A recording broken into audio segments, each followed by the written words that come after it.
पूरे आपके north west India में आपका पानी का संकट आ जाएगा। खत्म कर दिया गया तो एक ही वही 1000 क्या 2000 भी पहुंच जाएगा, सांस कैसे लेंगे? क्या हमने यहाँ पे अरावली से पूछा, या जो ये लोग सब अरावली की गोद में रहते हैं, इनसे पूछा कि अरावली की क्या परिभाषा होनी चाहिए? कल है तो कल है, और सांस है तो जीवन है। अगर इस अरावली को खत्म कर दिया जाएगा तो पर्यावरण ग्लोबल वार्मिंग बहुत ज्यादा बढ़ेगी, वाइल्ड लाइफ भी बर्बाद हो जाएगा। हम फिलहाल तोशाम के पहाड़ पर खड़े हैं और यहाँ पर सुप्रीम कोर्ट के फैसले के खिलाफ नारेबाजी की जा रही है जो अरावली को लेकर किया गया था। फिलहाल यहाँ पर स्टैंड विद नेचर से लेकर कई सारे संगठन यहाँ पर मौजूद हैं और इन लोगों से बात करेंगे। मुख्य मुद्दा आज के प्रोटेस्ट का क्या है?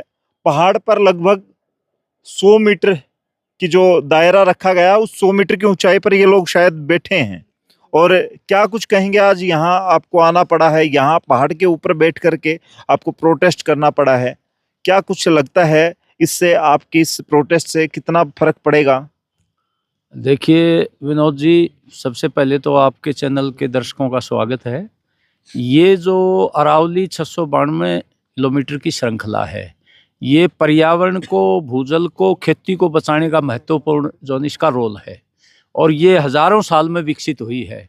अगर इस अरावली को ख़त्म कर दिया जाएगा तो पर्यावरण ग्लोबल वार्मिंग बहुत ज़्यादा बढ़ेगी, वाइल्ड लाइफ भी बर्बाद हो जाएगा, खेती भी बर्बाद हो जाएगी और नीचे का भूजल भी नहीं रहेगा। और पर्यावरण आज बहुत महत्वपूर्ण बिंदु है। ये जो विकास का मॉडल है हमारा पूंजीवादी, ये फेल हो चुका है और जीवन के अस्तित्व के सामने संकट खड़ा हो गया है। इसलिए हमारी विकास योजनाओं में प्रमुख मुद्दा प्रॉफिट कमाने का ना होकर के पर्यावरण बचाने का है। अगर पर्यावरण बचेगा तो हमारी सभ्यता बचेगी, हमारा जीवन बचेगा और ये सभी राजनीतिक विचारधाराओं से ऊपर उठ करके है। मानव का अस्तित्व ही खत्म हो जाएगा तो विचारधारा कहाँ बचेंगी? तो इसलिए ये इम्पोर्टेंट मुद्दा है। और विशेषकर अरावली, जो अभी हाल ही में जो माननीय सुप्रीम कोर्ट ने निर्णय दिया है, भाई 100 मीटर से नीचे की जो है श्रृंखला को जो है वहाँ लाइसेंस दिए जा सकते हैं। इस निर्णय पर माननीय सुप्रीम कोर्ट को पुनर्विचार करना चाहिए और इसका वैकल्पिक उपाय निकालना चाहिए। भाई रोड बनाने के लिए, बड़ी बड़ी बिल्डिंग बनाने के लिए कोई विकल्प हो इसका, ना कि पहाड़ों को खत्म किया जाए। अब ये तोशाम के आसपास जितनी भी पहाड़ी हैं, यहाँ के लोगों को कुछ नहीं मिलता, उसमें सरकार अपनी रॉयल्टी ले जाती है, ठेकेदार अपना मुनाफा कमा के ले जाता। पहले तो मजदूर काम करते थे 15-15 हज़ार, अब मशीनों से काम लिया जा रहा है, मजदूरों का रोल ही नहीं रहा। तो इसको बदला जाए, क्योंकि भूकंप भी बहुत झटके लग रहे हैं और ये बड़ी बड़ी बिल्डिंगें 3-3 मंजिलें कंक्रीट की और पत्थर की बना लेते हैं ना, जैसे कोई हजारों पीढ़ियों की व्यवस्था हो गई।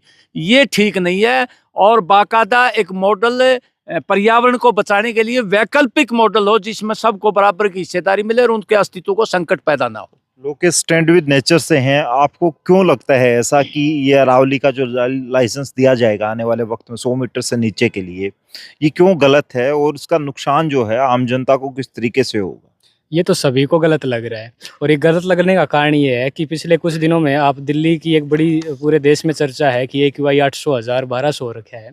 वो 1000-1200 क्यों हो रखा है? क्योंकि हमारे जो जितने भी जंगल हैं वो लगातार काटे जा रहे हैं और इसका अरावली का तो सारा हिस्सा जंगल का ही है, पहाड़ का ही है, तो 90% तो इस परिभाषा के अंदर ही आ गया। लगभग 700 किलोमीटर के आसपास ये राजस्थान, गुजरात और दिल्ली, हरियाणा में अरावली है। इसको अगर ख़त्म कर दिया गया तो AQI 1000 क्या 2000 भी पहुंच जाएगा, सांस कैसे लेंगे? मैं तो सिंबॉलिक पहन के भी आया हूँ कि फिर तो टैंकर का बांध के घूमेंगे हम सारे के सारे। तो फिर क्या प्राथमिकताएँ क्या हैं?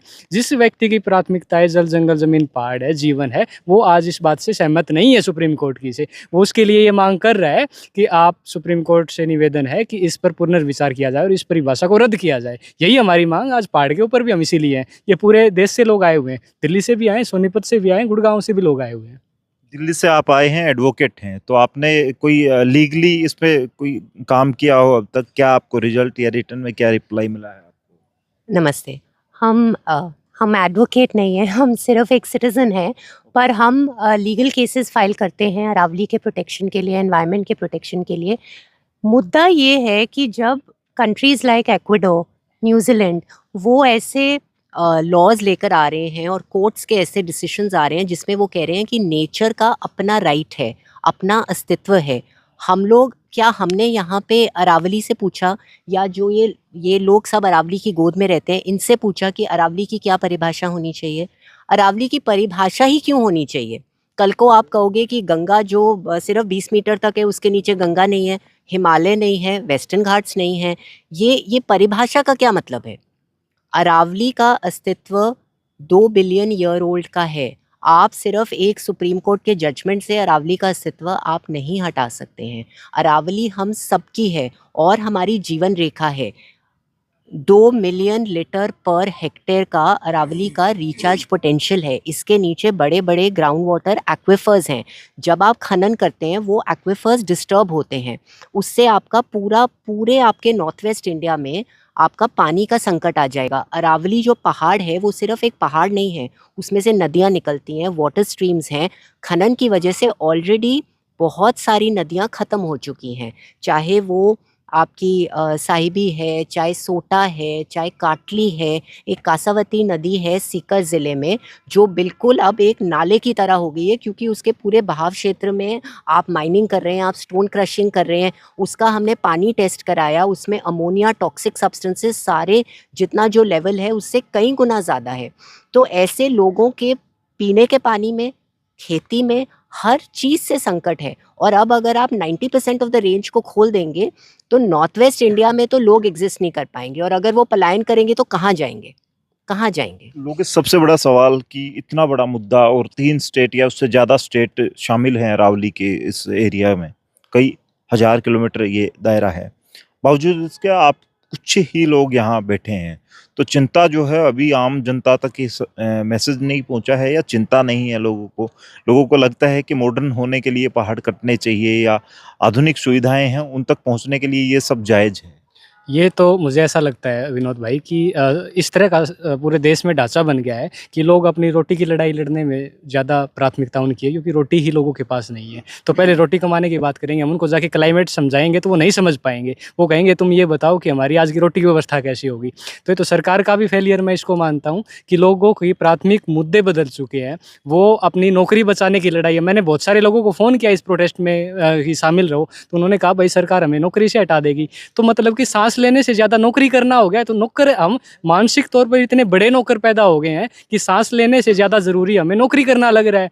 तो ये सामाजिक तौर पर भी एक फेलियर मैं तो इसको मानता हूँ। और जितने भी तमाम सामाजिक संगठन हैं आसपास के, हम बहुत जल्दी और भी प्रोटेस्ट इस पे प्लान कर रहे हैं। तो सभी लोग इसमें आए, कोई और करे हम उसमें शामिल होंगे। ऐसा नहीं है कि कोई स्टैंड विद नेचर करे, अरावली विरासत करेगा तो ही करे, सभी लोग करें अपने अपने स्तर पे। लेकिन हम ही पिछले कुछ दिनों में, पिछले कुछ सालों में हमारा जो एग्रेशन है वो सिर्फ सोशल मीडिया पर पोस्ट लगा के ही ख़त्म हो जाता है कि हमने पोस्ट सोशल मीडिया पे स्टोरी लगा दी तो हमारी जिम्मेदारी ख़त्म होगी। मैं लिटरली आपको बता रहा हूँ कि कल मैंने को फ़ोन किया, मैंने कहा आप क्या कर रहे हो इसके लिए? उन्हें कहा जी मैंने 3 जगह पोस्ट कर चुका हूँ। तो क्या ये हमारा पोस्ट करने का, हमारा विरोध करने का तरीका है? उससे क्या फ़र्क पड़ जाएगा सरकार को? हमने ईमेल पिटीशन करें, हम कोर्ट के थ्रू जाएँ, हम प्रोटेस्ट करें, हम जनता को जागरूक करें, वो ये जहाँ पे जितने भी जनवादी संगठन आज यहाँ पे हैं सब लोग इस पे काम कर रहे हैं।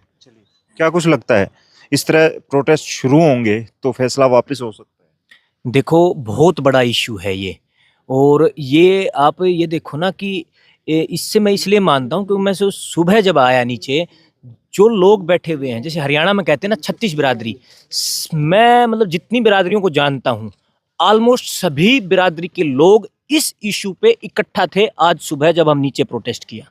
तो उससे आप आकलन लगा सकते हैं कि कितना बड़ा इशू है। जो जागरूक लोग हैं, किसी समाज के हों, सब आए। इसका जो इम्पैक्ट होने वाला है वो सबसे बड़ा हर लोगों ने बताया, हेल्थ का इशू होना है, फिर एग्रीकल्चर पे दिक्कत आएगी।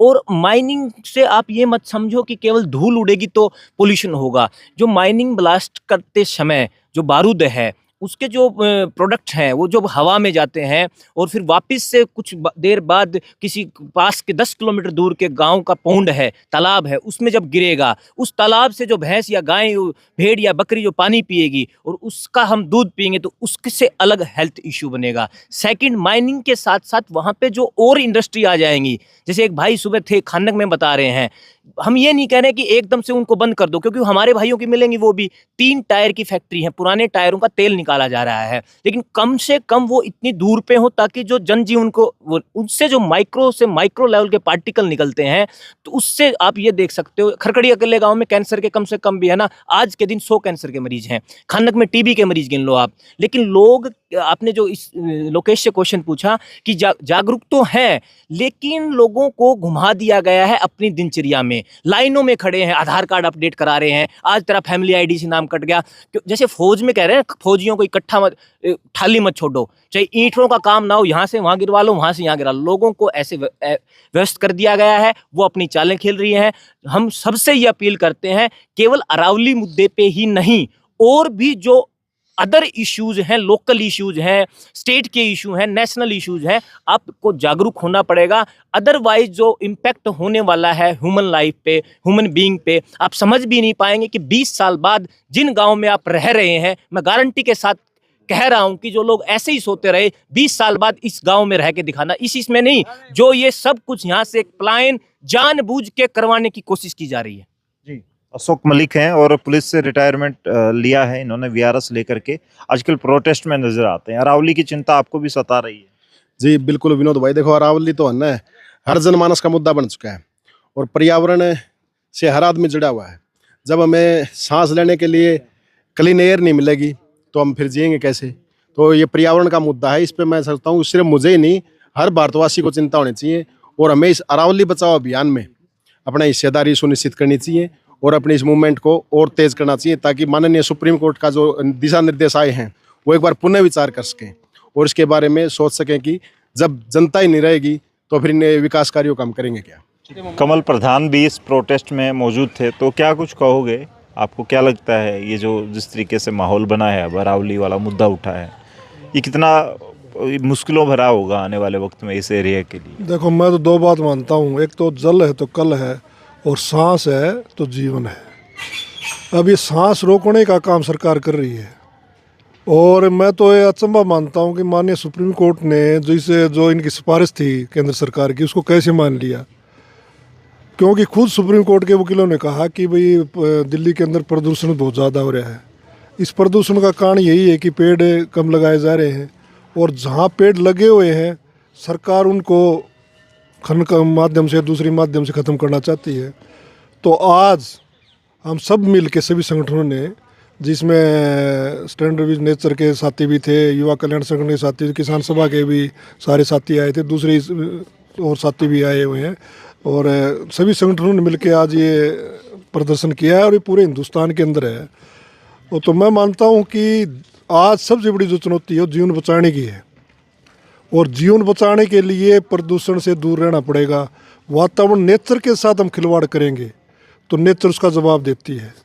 तो आज हम तो सबसे यही मांग करते हैं कि वे बड़े बड़े जो महल बना रहे हो, बड़े बड़ी कोठियाँ बना रहे हो, आप इतनी बनाओ जितनी आपको ज़रूरत है। क्योंकि पुराने टाइम में नेचर के साथ जो लोग रहते थे उनका जीवन भी अच्छा रहता था और उनका दिमाग भी अच्छा रहता था। आज स्ट्रेस का माहौल है, इसमें भी सबसे बड़ी बात प्रदूषण की है। तो हम सब मिलकर इसका प्रयास करना पड़ेगा। बाकी मांगे तो बाद की बात है, सबसे पहले हमें जीवन कैसे सुरक्षित रहे, इस देश का नौजवान कैसे सुरक्षित रहे। आज छोटे छोटे बच्चे अस्थमा के मरीज हो गए हैं और कितनी बुरी हालत हो जाती है।